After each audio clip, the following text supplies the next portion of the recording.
नमस्ते दोस्तों, welcome back to trace astronomy. मैं हूं स्तुति और आज हम बात करेंगे स्टेलर रिवोल्यूशन के बारे में। So let's start.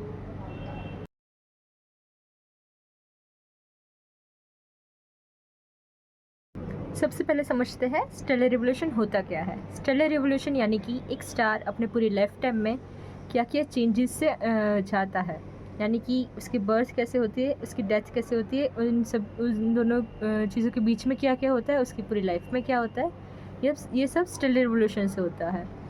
Stellar revolution में स्टार का बर्थ, उसकी डेथ, उसके बीच में उसके सारे nuclear fusion changes, red giant phase, white dwarf, neutron star, black hole, सब कुछ स्टेलर रिवोल्यूशन से समझ आता है हमें। जब हम एस्ट्रोफिज़िक्स पढ़ना शुरू करते हैं, अगर हम एकेडमिकली एस्ट्रोफिज़िक्स पढ़ना शुरू करें तो सबसे पहले स्टेलर रिवोल्यूशन आता है। एकेडमिकली ना पढ़े तो भी सबसे पहले स्टेलर रिवोल्यूशन ही आता है। एस्ट्रोफिज़िक्स में जो कॉन्सेप्ट्स है सारे, ये सारे समझने के लिए हमें पहले स्टेलर रिवोल्यूशन समझना बहुत इम्पॉर्टेंट है, उसी के बाद हम आगे बढ़ पाते हैं। सो आज हम इस चीज़ के बारे में डिस्कस करेंगे।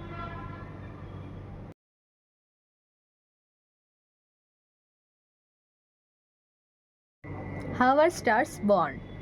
स्टार्स का बर्थ होता है नेबुला में। नेबुला यानी कि a cloud of gas and dust. ये मोस्टली बना हुआ होता है हाइड्रोजन और हीलियम से। जब ये क्लाउड ग्रेविटी की वजह से कोलैप्स हो जाता है तो ये बनाता है डेंस कोर।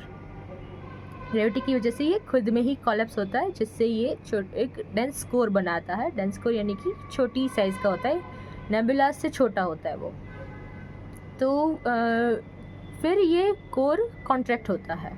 कॉन्ट्रैक्ट होने की वजह से इसमें इसका टेम्परेचर बढ़ता है, जिससे बन जाता है ये प्रोटोस्टार। फिर जब ये प्रोटोस्टार का टेम्परेचर और कॉन्ट्रैक्ट होने की वजह से 10 मिलियन केल्विन के आसपास पहुंचता है, तो इसमें शुरू होता है हाइड्रोजन फ्यूजन। सारे स्टार्स में न्यूक्लियर फ्यूजन होता है, उनके कोर में न्यूक्लियर फ्यूजन होता है, जिसकी वजह से उनके सारे अलग अलग फेजेस होते हैं। जैसे कि न्यूक्लियर फ्यूजन हाइड्रोजन से शुरू होता है, फिर हीलियम होता है, फिर उसके आगे के एलिमेंट्स होते हैं। जब ये फ्यूजन आयरन तक पहुंच जाता है तो हम कहते हैं कि इस स्टार का न्यूक्लियर फ्यूल ख़त्म हो गया। न्यूक्लियर फ्यूल ख़त्म हो जाए जब, तब ये स्टार की डेथ होती है, यानी कि उसकी प्रोसेस शुरू होती है डेथ होने की। तो ऐसे सारे स्टार्स में होता है न्यूक्लियर फ्यूजन। और जो ये न्यूक्लियर फ्यूजन का इनिशियल फेज़ होता है, ये स्टार्ट होता है हाइड्रोजन फ्यूजन से। हाइड्रोजन फ्यूजन तब होता है जब प्रोटोस्टार का टेम्परेचर 10 मिलियन केल्विन के आसपास पहुंच जाए। नेबुला के अगर हम एग्जांपल्स देखें तो हमें एक नेबुला दिखता है नाइट स्काई में, ओरायन में। ओरायन का जो 3 स्टार्स का बेल्ट है, उसमें अगर हम बहुत ज़्यादा डार्क जगह पे जाए तो 3 स्टार्स का बेल्ट और उसके सराउंडिंग में कॉर्नर्स में 4 स्टार्स होते हैं। तो जो उसका नीचे वाला जो पार्ट होता है 3 स्टार्स और उसके नीचे के 2 सराउंडिंग स्टार्स, उनके बीच में भी हमें एक वर्टिकल 3 स्टार्स और दिखते हैं।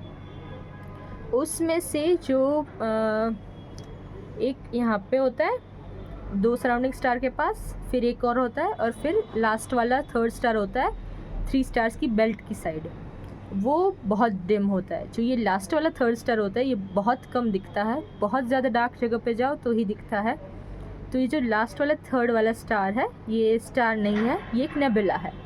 ये ओरायन नेबुला है। ओरायन नेबुला में आज भी बहुत सारे स्टार्स का बर्थ हो रहा है, और मोस्ट प्रोबेबली हो रहा है क्योंकि हमें लाइट अभी पहुंच रही है, तो शायद अभी कोलैप्स भी हो गया, वी नेवर नो। तो ये नेबुला हमें नेकेड आई से दिखता है, पर ये बहुत ज़्यादा डार्क जगह पे ही दिखता है।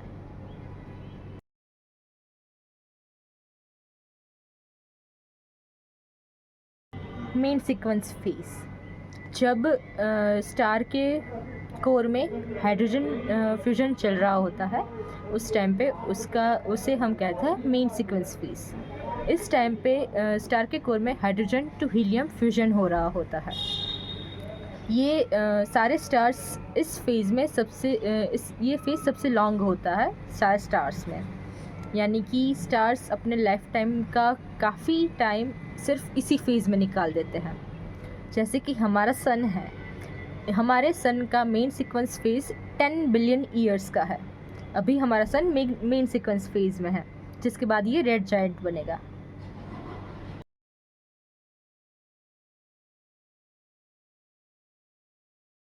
रेड जायंट और सुपर जायंट फेज। जब स्टार के कोर में हाइड्रोजन कम होने लगता है तो फ्यूजन ज़्यादातर आउटर लेयर्स में शिफ्ट हो जाता है। इसकी वजह से स्टार का कोर कॉन्ट्रैक्ट होने लगता है ग्रेविटी की वजह से, जिसकी वजह से कोर और ज़्यादा हीट अप हो जाता है और इसकी आउटर लेयर्स कूल होने लगती है, जिसकी वजह से ये रेड जायंट बन जाता है या सुपर जायंट बन जाता है। स्मॉलर स्टार्स यानी कि हमारा सन, ये सारे बनते हैं रेड जायंट, और जो मैसिव स्टार्स हैं ये सारे बनते हैं सुपर जायंट।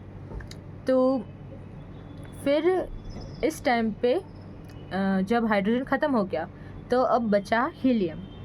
तो कोर में हीलियम टू अदर एलिमेंट्स का फ्यूजन होने लगता है। हीलियम से अब बनता है कार्बन और ऑक्सीजन, या तो कार्बन बनता है या ऑक्सीजन बनता है, या फिर दोनों भी बन सकते हैं। फिर इसके बाद इसकी शुरू होती है डेथ।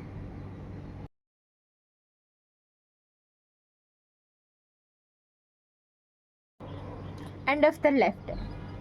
स्मॉलर स्टार्स जैसे कि हमारा सन, जब इसकी आउटर लेयर्स इजेक्ट होती है तो आउटर लेयर्स इजेक्ट होके बनाती है प्लैनेटरी नेबुला, यानी कि जिसमें से और स्टार्स बनेंगे या फिर और प्लैनेट्स बनेंगे, और पीछे रह जाता है एक डेंस कोर यानी कि वाइट ड्वार्फ, क्योंकि ये स्मॉलर स्टार्स हैं। वाइट ड्वार्फ बनता है, फिर ये धीरे धीरे बिलियंस ऑफ ईयर्स में कूल हो जाता है। मैसिव स्टार्स जैसे कि हमारे सन के मास से ऑलमोस्ट 8 to 10 टाइम्स बड़े स्टार्स, इनकी जब आउटर लेयर्स इजेक्ट होती है, ये इजेक्ट होती है सुपरनोवा एक्सप्लोजन में। बहुत बड़ा सा एक्सप्लोजन होता है जिसमें उनकी सारी लेयर्स शेड हो जाती है और बाहर चली जाती है, और पीछे रह जाता है न्यूट्रॉन स्टार या फिर ब्लैक होल। अगर ये और इंटरमीडिएट मास का हुआ तो न्यूट्रॉन स्टार बनेगा, या फिर ये बहुत बड़ा हुआ तो ये अपनी ग्रेविटी में कॉलैप्स होके ब्लैक होल बन जाएगा। ग्रेविटी का जो कॉलैप्स है ये बर्थ से लेकर डेथ तक चलता ही रहता है। जैसे कि जब ये नेबुला में से निकला स्टार तो ग्रेविटी का कॉलैप्स हो रहा था, जिसकी वजह से उसका टेम्परेचर बढ़ा और प्रोटोस्टार बना। फिर जब इसका हाइड्रोजन फ्यूजन शुरू हुआ तब भी ग्रेविटी का कॉलैप्स हो रहा था, पर मेन सीक्वेंस फेज़ में था तो इसमें एनर्जी ज़्यादा बन रही थी, जिसकी वजह से वो ग्रेविटी का कोलिशन जो है वो बैलेंस कर पा रहा था। रेड जायंट या सुपर जायंट फेज़ में ग्रेविटी के कोलिशन कॉलैप्स की वजह से ही इसकी आउटर लेयर्स शेड हो जाती है, और इसकी डेथ भी ग्रेविटी कॉलैप्स की वजह से ही होती है। मोस्टली इसके कोर में जो न्यूक्लियर फ्यूजन होता है ये ग्रेविटी कॉलैप्स को बैलेंस करता है, पर जब ये ख़त्म हो जाता है तो स्टार की डेथ हो जाती है। अब वाइट ड्वार्फ और न्यूट्रॉन स्टार में क्या डिफरेंस है? दोनों कोर ही है, पर वाइट ड्वार्फ स्मॉलर स्टार्स का कोर है, न्यूट्रॉन स्टार मैसिव स्टार्स का कोर है। पर उनमें मेन डिफरेंस क्या है? ऐसा क्या है जिसकी वजह से हम उन्हें दो अलग अलग नामों से बुलाते हैं? हम ये भी तो कह सकते थे कि ये स्मॉलर न्यूट्रॉन स्टार है, ये बिगर न्यूट्रॉन स्टार है। पर वाइट ड्वार्फ जो होता है ये सपोर्टेड होता है इलेक्ट्रॉन डीजेनरेसी प्रेशर से, और न्यूट्रॉन स्टार जो होता है ये सपोर्टेड होता है न्यूट्रॉन डीजेनरेसी प्रेशर से। न्यूट्रॉन स्टार में प्रोटॉन्स और इलेक्ट्रॉन्स मर्ज होकर सिर्फ न्यूट्रॉन्स बनाते हैं, हाँ, और सिर्फ न्यूट्रॉन्स ही रह जाते हैं न्यूट्रॉन स्टार में। वाइट ड्वार्फ में ऐसा नहीं होता।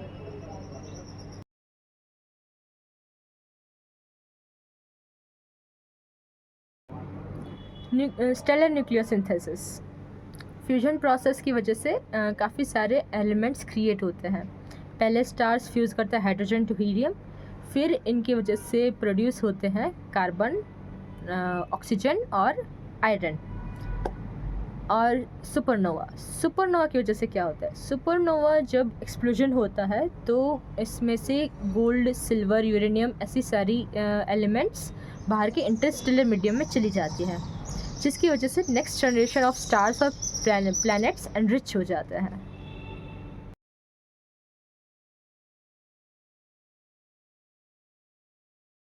Role of stellar evolution in galactic evolution.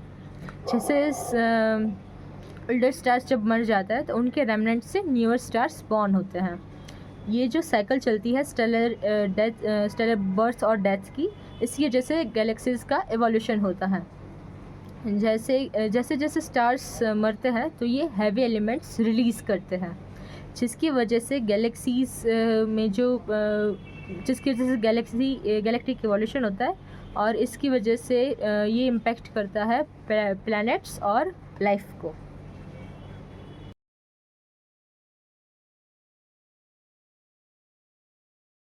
Observing stellar evolution, telescopes जैसे ऑप्टिकल, इंफ्रारेड, रेडियो, ये सारे जो टेलीस्कोप्स होते हैं, फिर स्पेक्ट्रोमीटर्स होते हैं, स्पेस मिशंस होते हैं जैसे कि Hubble and James Webb telescope, इसकी वजह से हमें स्टेलर एवोल्यूशन के बारे में ज़्यादा इन्फॉर्मेशन मिलती है।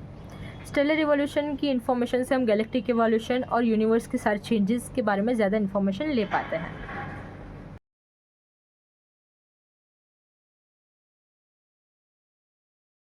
समरी ऑफ की स्टेजेस।